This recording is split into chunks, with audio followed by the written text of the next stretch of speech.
আর কিছু আছে চিলে কান নিল টাইপের মানুষ, যা দেখবে অনলাইনে যা আসবে দেদাহার্সে প্রচার করা শুরু করবে।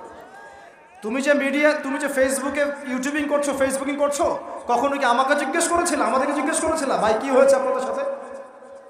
তুমি এক পক্ষের কথা শুনে গালিগালাজ করছো, চরিত্র নিয়ে কথা বলছো, টাকার কেলেঙ্কারি দিচ্ছ। আর সবচেয়ে কষ্ট পেয়েছি আমি এখানে কিছু আলেম ওলামাও এর পক্ষে সাফাই গাওয়া শুরু করেছে। আমি এই জায়গায় কষ্ট পেয়েছি। শোনেন, আজকে মজা নিচ্ছেন, ট্রল করছেন, করেন, এটা আপনার দিকেও আসবে ইনশাল্লাহ, দেখে নিন। তবে এখন বলতে বাধ্য হচ্ছি, কারণ এটা ফেসবুকের যুগ, ইউটিউব অনলাইনের যুগ। সত্যটা উপস্থাপন না করলে অনেক মানুষ বিভ্রান্ত হতে পারে। শুধু এই স্বার্থে আমি কথাটা বলছি, আদারওয়াইজ আমি কথাগুলো বলতাম না। কারণ নিজের ঘরের ত্রুটি মানুষের সামনে উপস্থাপন করতে হয় না, নিজের ঘরের ত্রুটিগুলো মানুষের সামনে উপস্থাপন করতে হয় না। ওয়াজ মাহফিল করতে এসে এমন অনেক তিক্ত অভিজ্ঞতার সম্মুখীন হতে হয়েছে যেগুলো আপনারা কখনো কল্পনাও করতে পারবেন না।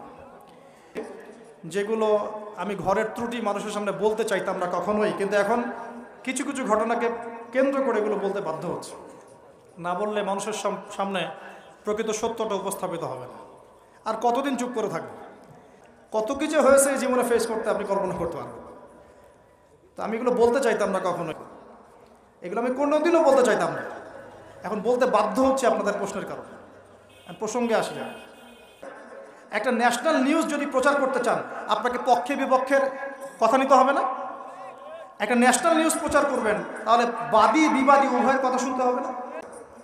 এই হলুদ সাংবাদিকতা, টোটালি হলুদ সাংবাদিকতা, এর পিছনে কি উদ্দেশ্য? উদ্দেশ্য হচ্ছে 1 নাম্বার ওয়াজ মাহফিলকে বিতর্কিত করা, নাম্বার 1। 1 নাম্বার উদ্দেশ্য ওয়াজ মাহফিলের যে চলমান সিলসিলা বাংলার মাটিতে চলছে, এই চলমান সিলসিলাকে বিতর্কিত করা একটা প্রধান উদ্দেশ্য 1 নাম্বার। 2 নাম্বার, ওয়াজ মাহফিলে যেসব বক্তাদের মাহফিলে বেশি মানুষ আসে, এই বক্তাদেরকে জাতির সামনে এই বিতর্কিত করে উপস্থাপন করা। 3 নাম্বার, আপনি যদি একজন বক্তা বা আলেমকে বিতর্কিত করতে চান, 2টা ইস্যু লাগবে আপনার। 1 নারী কেলেঙ্কারি, 2 অর্থের কেলেঙ্কারি। টাকার জন্য যদি আমরা মাহফিল করতাম, আজকে 10তলা বাড়ি থাকতো। একদিনে চাইলে আমি 10টা মাহফিল করতে পারতাম। টাকার জন্য যদি আমরা কাজ করতাম, দিনের কাজ, তাহলে আমার নামে শত শত বিঘা জমি থাকতো। আমি আল্লাহর বান্দা, আল্লাহর জমিনে বেঁচে আছি কারাগারের জীবনে, আমার 100 কোনো জমি নাই পৃথিবীতে এখন, 100 কোনো। আল্লাহর কসম করে বলতেছি, আমার 2টা পরিবার ভাড়া থাকি আমরা, প্রত্যেক মাসে ভাড়ার টাকা গুনতে হয় আমাদেরকে। আমাদের নাম্বার ফেসবুকে available, WhatsApp number available, phone করে তো বলতে পারতেন যে ভাই আসলে কি হয়েছিল ঘটনা। তার মানে বোঝা যায় এর পিছনে একটা গভীর ষড়যন্ত্র আছে। ষড়যন্ত্র 1 নাম্বার, আলেম ওলামাদের অবস্থা কিন্তু দেশে ভালো নয়। ষড়যন্ত্র 1 নাম্বার হচ্ছে হকপন্থী আলেম ওলামাদেরকে সমাজ থেকে মাইনাস করে দেওয়া, একটা উদ্দেশ্য 1। 2 নাম্বার, ওয়াজ মাহফিলকে বিতর্কিত করা, একটা উদ্দেশ্য। 3 নাম্বার, যেসব বক্তাদের ওয়াজ মাহফিলে বেশি মানুষ আসছে, জনগণ শুনছে, আমল করছে, ইসলামের একটা ফ্লো সৃষ্টি হচ্ছে, এই মানুষদেরকে সমাজে বিতর্কিত করে দেওয়া। এবং এই কাজগুলোর মধ্য দিয়ে কারা তাদের এজেন্ডা বাস্তবায়ন করছে আপনারা খুব ভালো করে খেয়াল করে নেবেন। আর কিছু আছে চিলে কান নিল টাইপের মানুষ, যা দেখবে অনলাইনে যা আসবে দেদাহার্সে প্রচার করা শুরু করবে। তুমি যে ফেসবুকে ফেসবুকিং করছো, কখনো কি আমাকে জিজ্ঞেস করেছিল, আমাদেরকে জিজ্ঞেস করেছিল ভাই কি হয়েছে আপনাদের সাথে? তুমি এক পক্ষের কথা শুনে গালিগালাজ করছো, চরিত্র নিয়ে কথা বলছো, টাকার কেলেঙ্কারি দিচ্ছ। তোমাদের জন্য 2টা নসিহত করে শেষ করবো, জাস্ট 2টা। 1, নবী সাল্লাল্লাহু আলাইহি ওয়াসাল্লাম বলেছেন, কাফা বিল মারই কাযিবান ওয়া হুয়া ইয়াকুল কুল্লামা সামিআ। কোন ব্যক্তির মিথ্যাবাদী হওয়ার জন্য এতটুকুই যথেষ্ট যে সে যা শুনবে যাচাই বাছাই না করে তা প্রচার করা শুরু করবে। 1। 2 নাম্বার, রাসূল সাল্লাল্লাহু আলাইহি ওয়াসাল্লামকে আল্লাহ পাক বলেছেন, ইয়া আইয়ুহাল্লাযীনা আমানু, হে মুমিনগণ, আপনারা খুব ভালো করে শোনেন, ইন জাআকুম ফাসিকুম বিনাবাইন ফাতাবায়ানু। কোন ফাসিক, পাপাচারী কোন ফাসিক যদি কোনো সংবাদ নিয়ে আসে, সেটা বিশ্বাস করার আগে অবশ্যই যাচাই বাছাই করে নেবেন, না হলে আন তুসিবু কওমান বিজাহালা ওয়া তুসবিহু আলা মা ফাআলতুম নাদিমিন। না হলে তোমরা অজ্ঞতাবশত এমন পদক্ষেপ নিয়ে ফেলবে যার ফলশ্রুতিতে তোমাদেরকে অনুতপ্ত হতে হবে। আর সবচেয়ে কষ্ট পেয়েছি আমি এখানে কিছু আলেম ওলামাও এর পক্ষে সাফাই গাওয়া শুরু করেছে। আমি এই জায়গায় কষ্ট পেয়েছি। শোনেন, আজকে মজা নিচ্ছেন, ট্রল করছেন, করেন, এটা আপনার দিকেও আসবে ইনশাল্লাহ, দেখে নিন। কারণ এটা শুধু আমাকে উদ্দেশ্য করা নয়, এর উদ্দেশ্য হচ্ছে পুরো ওয়াজ মাহফিল এবং আলেম ওলামা এবং পুরো কমিউনিটিকে বিতর্কিত করা। আপনার উচিত ছিল নিজের ভাইয়ের পাশে এসে দাঁড়ানো, আপনি উল্টা মজা নিয়েছেন। এগুলো আল্লাহর আরশ পর্যন্ত পৌঁছে গেছে ইনশাআল্লাহ। আল্লাহ পাক অচিরেই এর ফলাফল নাজিল করবে ইনশাআল্লাহ। আমি শুধু এতটুকু বলছি, আল্লাহর কাছে হাত তুলে দোয়া করছে, আল্লাহুম্মা ইন্না নাজআলুকা ফি নুহুরিহিম ওয়া নাউযু বিকা মিন শুরুরিহিম। আল্লাহুম্মা আকফিনিহিম বিমা শি'তা, আল্লাহুম্মা মুনজিলাল কিতাব ওয়া সারি'আল হিসাব ইহজিমিল আহজাব, আল্লাহুম্মা ইহজিমহুম ওয়া জালজিলহুম। এই দোয়ার অর্থ যারা বুঝবেন জেনে নিয়েন যে আমি কি দোয়াটা করছি।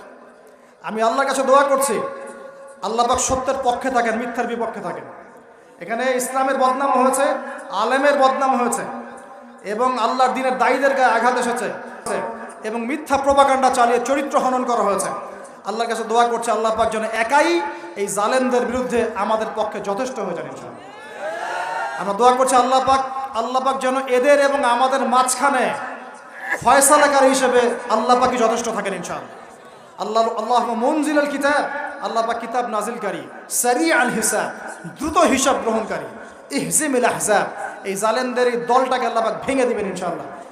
আল্লাহুম্মা জালজিলহুম, আল্লাহুম্মা ইহজিমহুম ওয়া জালজিলহুম, আল্লাহ পাক এদেরকে বিধ্বস্ত করবেন, এদের পাগুলোকে ভূমিকম্পের মতো কাঁপিয়ে দিবেন ইনশাআল্লাহ।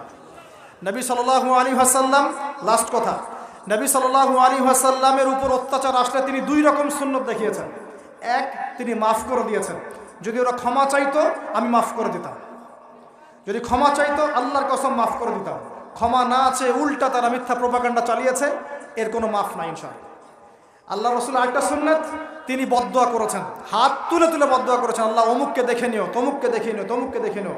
আজকে আমি মাজলুম, আমরা মাজলুম, শুধু সেই বদদোয়া আল্লাহর কাছে করছি। অচিরেই দেখে নেবেন তাদের কি পরিণত হয় ইনশাআল্লাহ। আমরা কিচ্ছু করবো না, কিচ্ছু বলবো না, আল্লাহর পক্ষ থেকে কি ফয়সালা হয় খালি দেখে নিন ইনশাআল্লাহ। কারণ আল্লাহর দ্বীনের শত্রুতা করে, দ্বীনের দায়ীদের সাথে, আলেমদের সাথে শত্রুতা করে কোনো জালেম, কোনো ফেরাউন, নমরুদ এই দুনিয়াতে টিকতে পারে নাই, আগামীতেও পারবে না ইনশাআল্লাহ তাআলা। আর কিছু বলার মতো মন মানসিকতা আমার নাই। আপনাদের কাছে দোয়া করব, আপনাদের জন্য দোয়া করবো এবং অনুরোধ করব যে আল্লাহর ওয়াস্তে এই বিভ্রান্তির যুগে এক পেশে মনোভাব রাখবেন না, সত্য মিথ্যা যাচাই করবেন, তারপরে আপনি বিশ্বাস করবেন ইনশাআল্লাহ তাআলা।